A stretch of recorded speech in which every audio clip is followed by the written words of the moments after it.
We're here in LA with Joshua Ravensbergen of the Prince George Cougars, and we're one day away from the 2025 NHL draft. Josh, how's the experience been in LA so far?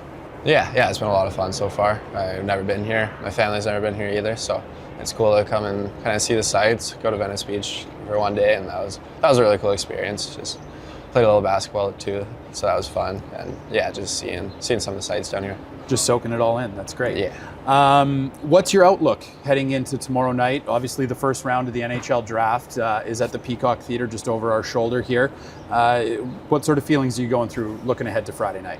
Yeah, it's exciting. You know, it's this position you've always wanted to be in, and now I think it's really close. Only a sleep away till day one, and then day two Saturday. So I just want to go and try and enjoy the moment and see what happens, because not being drafted to the dub, I kind of know it's not about where you go, but what you do after. So I'm just excited to see who calls my name and go from there.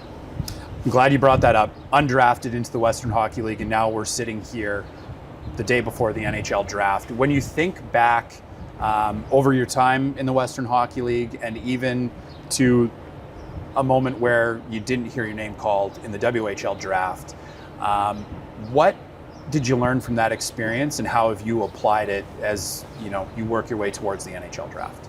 I'd say it kind of opened my eyes to how hard you have to work in the summer. I think after I wasn't picked, I was pretty pissed off, and I kind of used that and had a couple really big summers. I was on the ice as much as I could be. I was kind of learning how to work out, take care of my body, and I think those were a couple really important lessons that I still have with me to rely on, and so I can actually improve in the summer. I think that's a big reason why I'm here. So I was able to take a big step after my U17 year, and had a couple really big summers, and was able to make the most of an opportunity with PG. Sean Murray, I understand, has been a big influence for you. What can you say about how he's helped you along that path to today?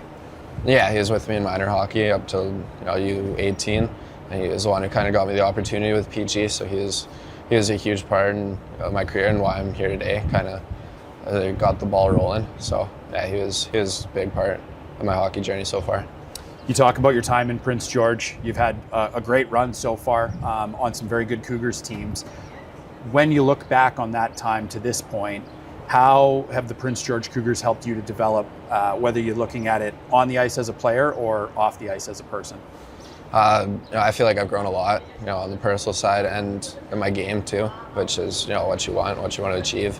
I feel like the coach and staff was really great up there. They put a lot of trust in me, which has really helped me gain confidence and allowed me to play a lot of games and kind of improve, and I'll keep on working on small things. And all the guys have been great up there too. So yeah, I really enjoyed my time up there.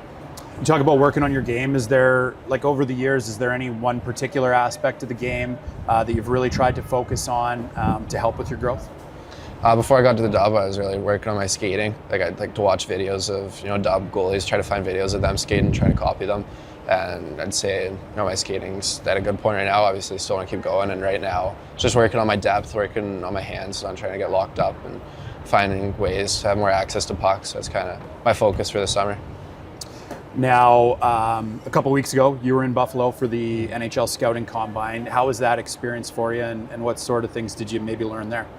Yeah, it was really cool to see some of the guys from top prospects again and meet some new faces. So in that regard, it was really cool, and to chat with teams and go through the fitness testing and kind of see what an NHL atmosphere kind of looks like. Get our first taste of that. So it was a really cool experience. From year to year, we hear different things about some of the conversations that players have with teams. How would you characterize some of the meetings you've had and some of the conversations you've been a part of? Most of the groups were really fun, actually. Yeah, I didn't really get any super hard questions. Most of them were really chill. In the Rangers, they had a sheet I had to fill out from 1 to 100, numbers 1 to 100, and you had to find 1 to 10, as quickly as you could in 30 seconds. As many numbers as you could in 30 seconds. So that was a little different. So that was fun. Nice. So aside from something like that, I assume you kind of get the opportunity to make your pitch. Like, I'm Joshua Ravensbergen. This is what you need to know about me. This is why you should draft me. How does that pitch go? What do you do to sell who you are to an NHL team? I feel like I'm a winner. I want to win. I want to win for the guys, and I feel like my record the last 3 years has been really good, a testament to how good my team was in front of me. But still, I feel like I can make big saves in key situations, and I feel like I give my team the best chance to win.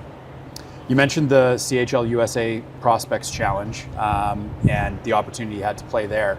How cool was that event? It was a new event last year. How nice was it to be a part of that, play with some different guys from across the country, and also get to be a part of that Canada-US rivalry? Yeah, it was really cool. It was kind of the first bigger stage I was a part of. So it was something really cool experience to get to play, in a kind of meaningful game on national television. So kind of my first taste of that. So yeah, it was a really cool experience and meet all the new faces and create some new friendships. It was good. Okay, I'll wrap up here pretty quick. We're 24 hours out from the first round, as we've talked about. Who are you looking forward to sharing the moment with whenever it happens to come for you? Just my family and my uncles here. They sacrificed a lot when I was younger. Driving me to all these practices and pretty much everywhere I want to be. And they supported me to get to this point. So it should be a cool weekend for my family and I. Anything in particular that you're doing to try and maintain level emotions? I imagine there's a lot that you kind of go through as you wait for that moment to hear your name. So what's your focus? How do you try to maintain emotions? I've just been enjoying my time here. Just try to enjoy it. It's cliche, but draft only happens once, so just go and try to enjoy it. See a couple of the sites in LA and just take it all in. Perfect. Well, Josh, appreciate you making the time for us. Best of luck tomorrow and enjoy the moment. Yeah, thanks. Appreciate it.